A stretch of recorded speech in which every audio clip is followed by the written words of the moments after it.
사도행전 말씀은 우리 초대교회에서 처음 일어났던 사건들을 계속 우리에게 보여주고 있습니다.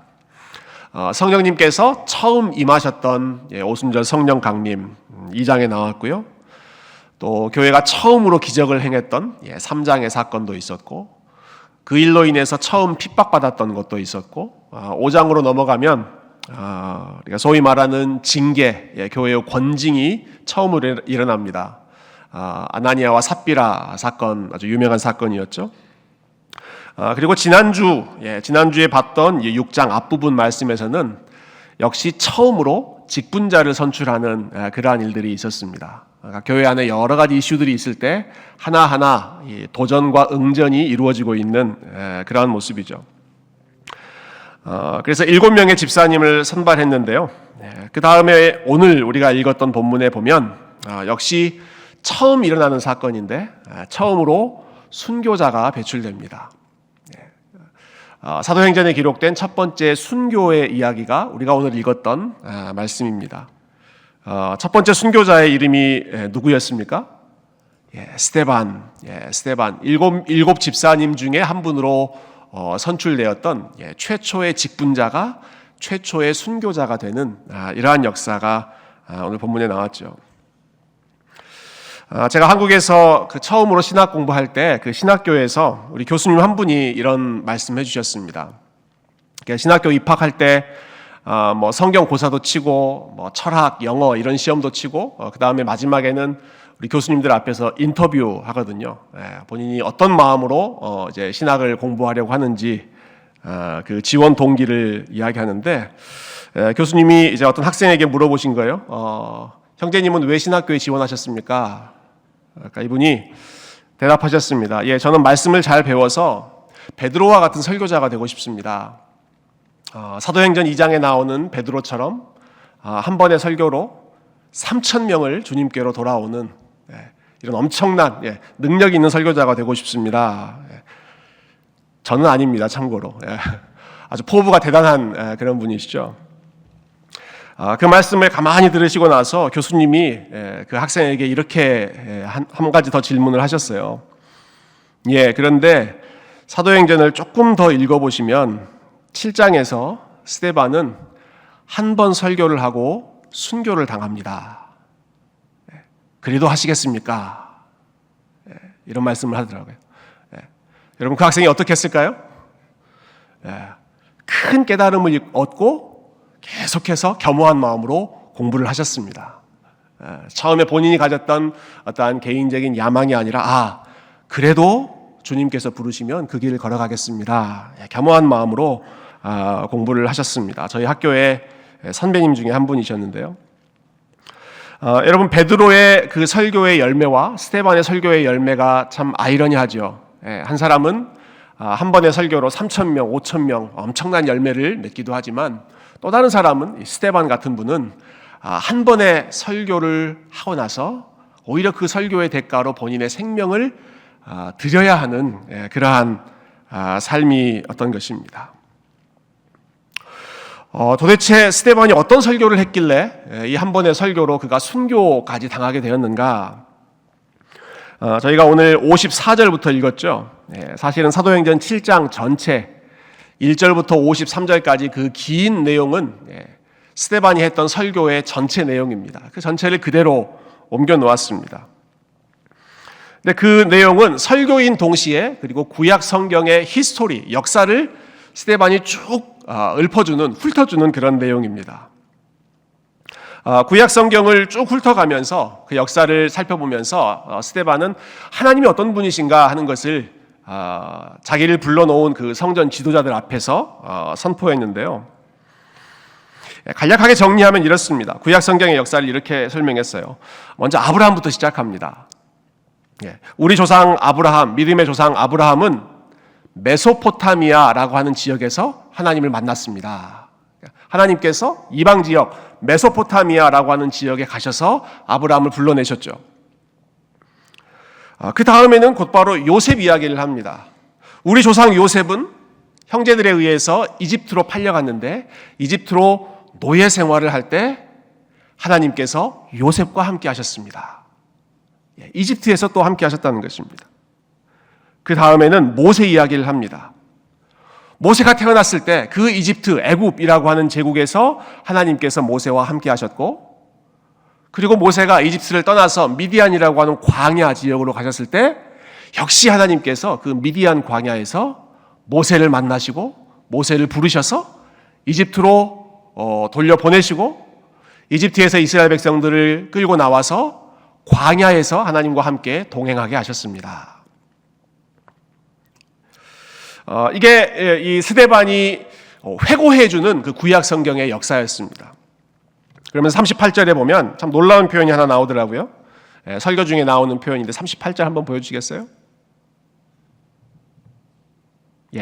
시내산에서 말하던 그 천사와 우리 조상들과 함께 광야 교회에 있었고, 하나님께서 광야에 있는 이스라엘 백성들과 함께 계시는 그 스토리를 지금 쭉 이야기하는데 표현이 광야 교회에 하나님께서 함께 하셨습니다. 광야에 있던 그 사람들의 모임을 스데반은 교회라고 부르는 거죠. 광야에서도 하나님께서 우리와 함께 하심으로 우리가 교회로 행진했습니다라는 것입니다. 여러분, 그러니까 이 스데반이 말하고자 하는 이 7장 앞부분 1절부터 53절까지 나오는 긴 구약 성경의 그 히스토리, 그 핵심은 여러분 무엇인지 한번 살펴보시면 좋겠습니다. 여러분, 하나님께서 아브라함이 처음 있던 메소포타미아에도 계셨습니다. 하나님께서 요셉이 노예로 팔렸던 이집트에도 계셨습니다. 하나님께서 모세가 미디안 광야에 도망자로 도망쳤을 때에도 하나님께서 그곳에 함께 계셨습니다. 뭘 말하고자 하는 걸까요? 스데반이 하는 설교의 핵심, 하나님은 어디에나 함께 계셨습니다라는 거였습니다.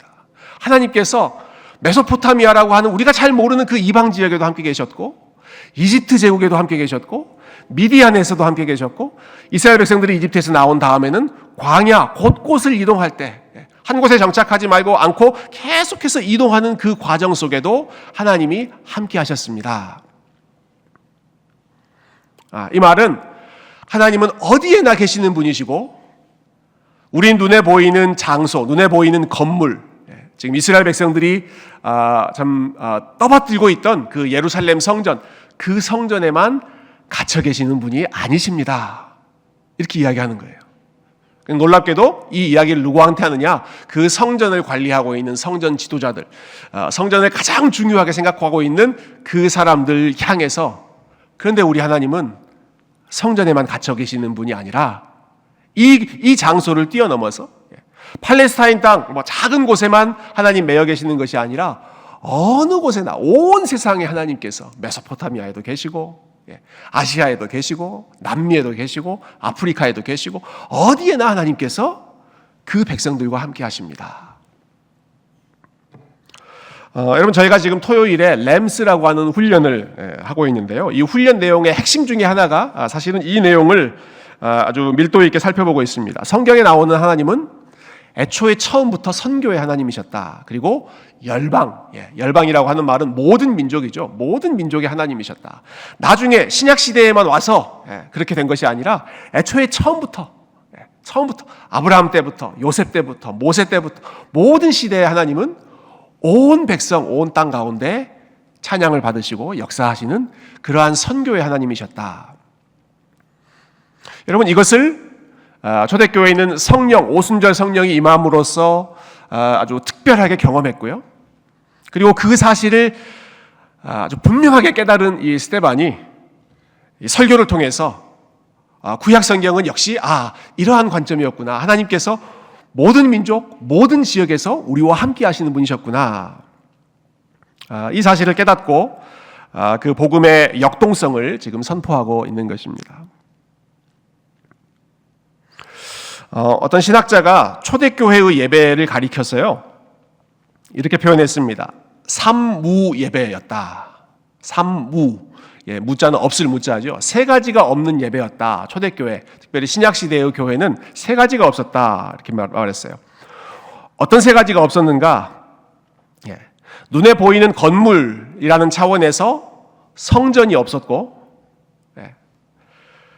그리고 특별한 옷을 입고 예배를 인도하는 제사장이 없었고, 그리고 동물로 신에게 죽여서 바치는 제물이 없었다. 일반 모든 종교가 가지고 있는 성전 혹은 템플, 제사장, 제물, 이 세 가지가 초대교회에는 없었다라는 것입니다. 보통 모든 종교들을 보면 구별된 장소가 있죠. 구별된 장소가 있습니다. 템플, 거룩한 곳이라고 불리는 곳이 있어서 거기에서 신의 뜻을 우리는 받는다. 그리고 그 신의 뜻을 전달해주는 사제들이 있죠. 그리고 그 신에게서 아주 특별한 뜻을 전달받기 위해서 신의 마음을 감동하기 위해 드리는 제물이 있습니다. 항상 이것이 거의 모든 종교에 나타나는 세 가지 중요한 요소들인데, 초대교회는 이 세 가지가 없어졌다는 것입니다. 그 대신에 아마 누군가 초대교회 성도들에게 물어본다면 그들은 이렇게 대답했을 것입니다. 당신들은 예배드리는 성전이 어디 있습니까? 그럼 성도들이 뭐라고 얘기했을까요? 우리가 성전입니다. 너희 몸이 하나님이 거하시는 하나님의 집 성전이니라. 우리가 성전입니다. 당신의 그 예배에서는 예배를 인도하는 제사장이 안 보입니다. 제사장이 어디 있습니까? 뭐라고 얘기했을까요? 우리가 제사장입니다. 너희는 왕 같은 제사장이니라. 당신네 신에게 바치는 제물은 어디 있습니까? 동물로 죽여서 바쳐야 되는데 그 제물은 어디 있습니까? 뭐라고 대답했을까요? 우리가 제물입니다. 그러므로 형제들아, 너희 몸을 하나님이 기뻐하시는 거룩한 산 제물로 드리라. 이는 너희의 들이 영적 예배니라. 성전, 눈에 보이는 성전이 아니라 우리 몸, 우리의 삶이 하나님이 거하시는 성전이고, 구별된 화려한 옷을 입고 있는 그 제사장이 아니라 예수 그리스도와 연합된 우리가 제사장이고, 어떠한 특별한 동물을 바치는 것이 아니라 우리의 삶을 하나님 앞에 드리며 우리의 몸을 우리는 거룩한 산 제물로 하나님께 드립니다. 사실 이러한 시스템은 기존의 종교에서 도저히 볼 수 없는 아주 특별한 세 가지, 종교라고 하면 제일 있어야 하는 그 세 가지가 사라져버린 그 세 가지를 초대교회 성도들이 보여주었다라는 것이죠. 자, 우리 기억하는 차원에서 여러분 저를 따라서 한번 우리 리핏 해보십시다. 내가 성전입니다. 내가 제사장입니다. 내가 제물입니다. 마지막 제물 할 때 조금 소리가 약해지시는 것 같네요. 여러분, 우리가 성전이고 우리가 제사장이고 그리고 우리가 제물입니다. 물론 우리에게 이 성전이라고 하는 표현이 굉장히 익숙해져 있기 때문에 우리는 예배드리는 이 장소를 언제나 성전이라고 익숙하게 표현하지만, 그렇다고 해서 하나님이 이 공간 안에 갇혀 계시는 분이다라고 생각하는 분은 아마 안 계실 것입니다. 우리가 성전이고 오늘 우리 집사님이 기도하신 것처럼 우리가 교회이고 우리가 있는 곳마다 하나님이 영광을 받으시는 것이죠. 조금 더 근원적으로 그 원리를 설명한다면, 여러분, 예수님이 성전이시고 예수님이 완전한 대제사장이시고 그리고 예수님이 완전한 화목 제물이셨기 때문에 그분과 믿음으로 연합한 우리가 성전, 제사장 그리고 제물로서의 역할을 감당하게 되었습니다.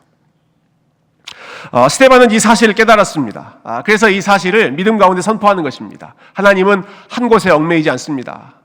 하나님은 성전 안에 갇혀 계시는 분이 아닙니다. 그러나 이 설교를 들은 그 당시의 제사장들과 서기관들은 이 사실을 도저히 받아들일 수가 없었습니다. 그래서 이들이 어떻게 반응하는지 한번 보십시다. 54절 보시면 54절 사람들이 이렇게 반응하죠. 그들이 이 말을 듣고 마음에 찔려 그를 향하여 이를 갈거늘, 이를 갈면서 견디지를 못했습니다. 이를 갈면서 으르렁거렸습니다. 스데반을 향해서. 또 57절도 한번 보십시오. 큰 소리를 지르며 귀를 막고 스데반에게 달려들었습니다. 큰 소리를 지르면서 귀를 막으면서 말하지 마라 하면서 달려드는 거죠. 왜 그렇게 이 사람들이 이 스데반이 말했던 이 설교를 그렇게 싫어했는가? 왜냐하면 지금 스데반이 말하고 있는 이 모든 내용은 그 당시에 제사장들이 가지고 있던 특권을 다 제거해버리는 것이기 때문입니다. 이 사람들은 성전이 있어야 어깨에 힘을 주고 살 수 있는 사람들이었습니다. 이 사람들은 본인들이 제사장이라고 하는 그 타이틀 때문에 사람들 앞에서 권위를 행사할 수 있는 사람들이었습니다. 그리고 이 사람들은 사람들이 성전으로 가지고 나오는 재물, 이러한 것들이 그들의 삶에 아주 중요한 근거가 되었던 그것을 바탕으로 생활할 수 있었는데, 이 세 가지가 다 사라져버려서 어디에나 우리가 모이는 곳이 성전이다. 어디서나 우리가 예수 그리스도 이름으로 제사장 역할을 한다. 우리의 삶 자체가 하나님께 드리는 산 제물이다. 기존의 종교 지도자들과 제사장들과 서기관들이 가지고 있었던 그들만의 독점적인 특권들이 다 사라져버리는 것이죠. 그 결과 이러한 메시지를 전파했던 스데반을 이를 갈면서 달려가서 돌을 들고 스데반을 죽이기 시작합니다. 여러분, 그런데 마지막 순간에 이 스데반 집사님이 보여주신 모습이 참 인상적이죠. 우리 59절과 60절, 우리 마지막 부분 한번 읽어보십시다. 59절과 60절입니다. 같이 읽을까요? 시작. 그들이 돌로 스데반을 치니 스데반이 부르짖어 이르되 주 예수여 내 영혼을 받으시옵소서 하고 무릎을 꿇고 크게 불러 이르되 주여 이 죄를 그들에게 돌리지 마옵소서, 이 말을 하고 자니라. 아멘.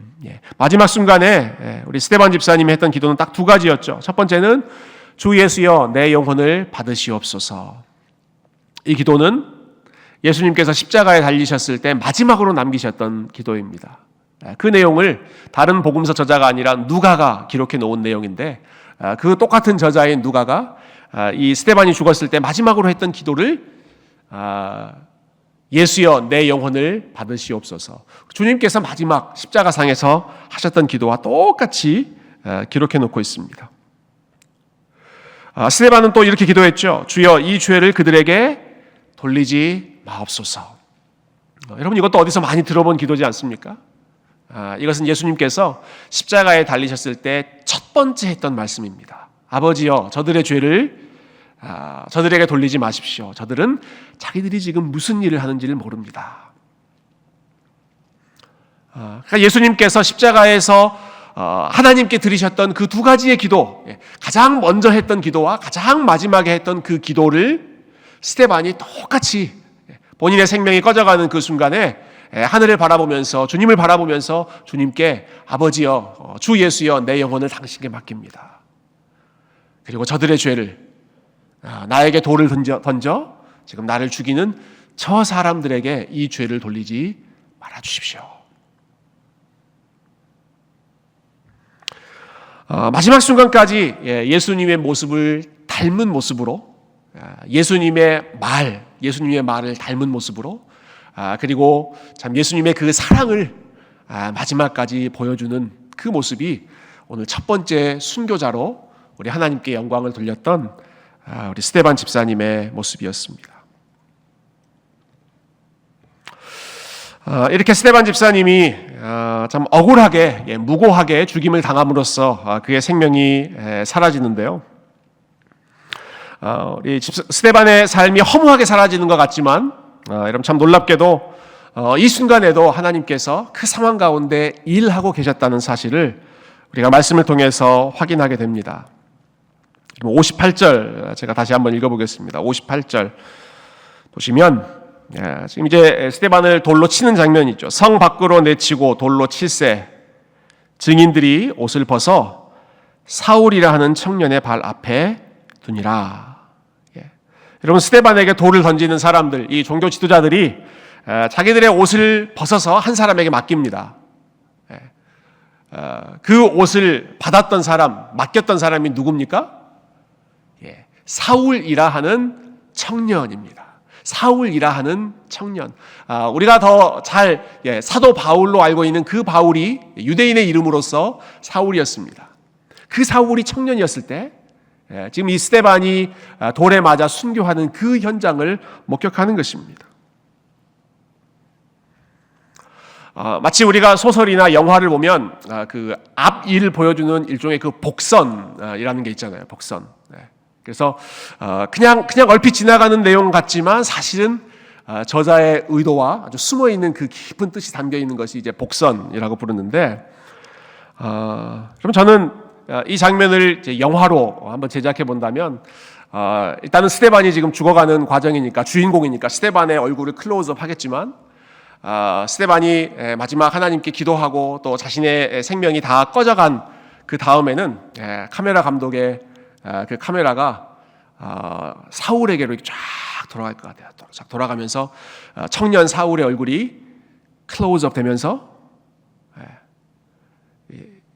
자막이 딱 나오는 거죠. To be continued. 다음 시간에. 뭐 드라마 같으면 그랬을 텐데, 여러분 참 하나님께서 참 놀랍게 그 상황 가운데 개입하시죠. 여러분 사울이 그 자리에 있었습니다. 청년 사울이. 이 스데반 집사님이 마지막 순간에 어떻게 하나님께 영광을 돌리는지 그가 봤습니다. 마지막 순간까지 자신의 영혼을 하나님 앞에 드리는 모습을 봤고, 그리고 마지막 순간 자기에게 돌을 던지는 그 사람에게 죄를 돌리지 않는 그 모습을 보고, 마지막까지 예수님처럼 살아가는 그 모습을 가장 가까이에서 청년 사울이 보았습니다. 물론 사도 바울이 부활하신 주님을 만나기까지는 아직도 시간이 좀 남아있지만, 그러나 훗날 사도 바울이 예수님을 만나고 그리고 예수 그리스도의 증인으로 살아가는 그 삶을 시작하게 되었을 때, 아마 사도 바울은 만나는 사람들에게 이렇게 간증하지 않았을까 싶어요. 여러분, 스데반의 죽음은 헛되이 끝나지 않았습니다. 스데반의 기도는 절대로 헛되이 끝나지 않았습니다. 스데반이 그 마지막 순간에 하나님 앞에 무릎 꿇고 기도했던 그 기도의 내용들은 절대로 그냥 끝나지 않았습니다. Look at me. 제가 그 기도 응답의 증거입니다. 제가 그 현장을 봤고 정말 하나님을 사랑하는 주의 백성들이 어떻게 주님께 영광 돌리는지 제가 봤습니다. 초대교회의 탁월한 신학자였던 어거스틴, 교부 어거스틴께서 이 장면을 이렇게 표현했더라고요. 스데반이 했던 기도의 응답은 사울이었다. 스데반이 했던 기도의 응답은 사울이라고 하는 참 놀라운 열매를 맺게 되었다. 여러분, 오늘 본문의 주인공인 이 스데반 집사님은 참 이름이 좋은 분이십니다. 이름이 참 정말 좋은 분이에요. 헬라어로 이 스데반을 스테파노스라고 부르는데, 스테파노스라는 이름의 뜻은 월계관, 면류관이라는 뜻입니다. 스테파노스. 여러분 지금 전 세계적으로 이제 올림픽 준비하느라 바쁘죠. 올림픽 몇 주 후에 시작되는 것으로 알고 있는데요. 여러분 올림픽에 우승하면 지금은 메달 주지만 예전에는 뭐 줬습니까? 월계관을 씌워줬죠. 그게 스테파노스입니다. 스테파노스. 요한계시록 2장 11절에 보면 많은 분들이 특별히 우리 직분을 받을 때 그 직분 폐에 새겨져 있는 그 구절이죠. 죽도록 충성하라. 그리하면 생명의 관, 이전 성경에는 생명의 면류관 이렇게 되어 있습니다. 생명의 관을 너에게 주리라. 그때 나오는 헬라어 단어가 똑같이 스테파노스입니다. 면류관, 월계관이라고 하는 이름을 가진 스테파노스 이 집사님께서 마지막 순간에 하나님 앞에 자신의 생명을 드리면서 하나님께 이 스테파노스 면류관을 드리고, 그리고 하나님께서 그 삶을 받으시고 충성한 주님의 제자에게 아름다운 면류관으로 내려주신 줄로 믿습니다. 여러분, 스데반 집사님에게 있어서 가장 참 멋있는 모습은 그 마지막 순간에 보여주었던 모습이죠. 여러분, 마지막 순간에 스데반 집사님은 예수님을 바라봅니다. 예수님을 바라봅니다. 사람들이 그를 향해서 이를 갈면서 달려들죠. 돌을 던지면서 그 사람에게 막 달려듭니다. 그때 스데반 집사님이 그 사람들을 바라보면서 두리번 하지 않았습니다. 그가 무엇을 바라봅니까? 하늘을 바라봅니다. 하늘을 바라보고 하늘이 열리고 하나님 보좌 우편에 인자께서, 예수 그리스도께서 서서 그 스데반의 모습을 지켜보고 계시는 것을, 그 영광스러운 예수님의 모습을 가장 어려운 그 순간에 스데반이 바라봅니다. 그 모습을 선명하게 봤기 때문에 우리가 조금 전에 읽었던 59절과 60절에 나왔던 그러한 모습이 나왔던 것이죠. 지금 이 순간에 우리 주님께서 나를 지켜보고 계신다. 지금 이 순간에 돌을 던지는 저 사람들이 지금 문제가 아니라 내가 지금 영광의 보좌에 서 계시는 그 주님을 내 믿음으로, 내 눈으로 똑똑히 보고 있다. 그것이 스데반의 집사님의 마음과 생각을 온통 사로잡아서 예수 그리스도에 대한 마음으로, 그리고 예수 그리스도에 대한 사랑으로 그 마음을 온전히 충만하게 채워주셔서 마지막 그 힘든 순간에도 우리 하나님께 영광 돌리는 아름다운 면류관, 스테파노스의 삶을 살도록 하신 것이죠. 이런 말씀을 우리 정리하면서 오늘 두 가지를 꼭 기억했으면 좋겠습니다. 우리 스데반 집사님이 설교로 가르쳤고 또 삶으로 보여주었던 것처럼 여러분, 우리가 서 있는 곳이 어느 곳이든 간에, 우리가 처해 있는 그 상황이 어떠한 상황이든지 간에 우리 하나님께서, 그리고 보좌 우편에 앉아 계시고 또한 서 계시는 우리 주님께서 저와 여러분의 삶 가운데 언제나 어떤 상황에나 함께 하시는 줄로 믿습니다. 그것이 광야이건 돌을 맞아 생명이 꺼져가는 이토록 어려운 순간이건 여러분, 그 모습을 주님께서 기억하고 바라보고 계셨습니다.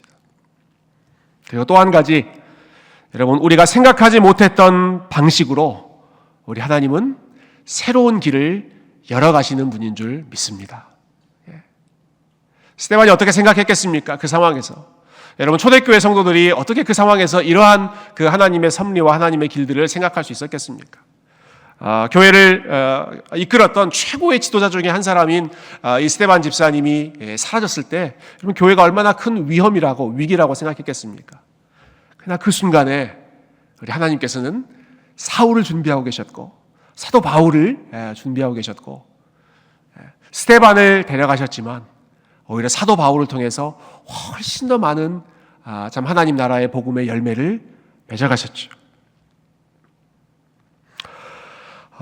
어디에서나 함께 하시고 어떤 상황에서나 함께 하시고, 그리고 우리가 생각할 수 없는 그러한 새로운 길을 지금도 열어가고 계시는 우리 하나님의 지혜와 하나님의 능력과 우리 하나님의 사랑을 이 저녁 시간에 저희가 다시 한번 기억하고, 우리 스데반 집사님이 마지막 순간에 그 눈에 온통 예수 그리스도로 가득 찼던 것처럼 저와 여러분의 삶이 매일매일, 특별히 오늘 이 저녁 시간에 우리의 마음과 우리의 생각과 우리의 입술이 온통 예수 그리스도로 다시 채워질 수 있는 복된 시간 되기를 주님의 이름으로 축원드립니다.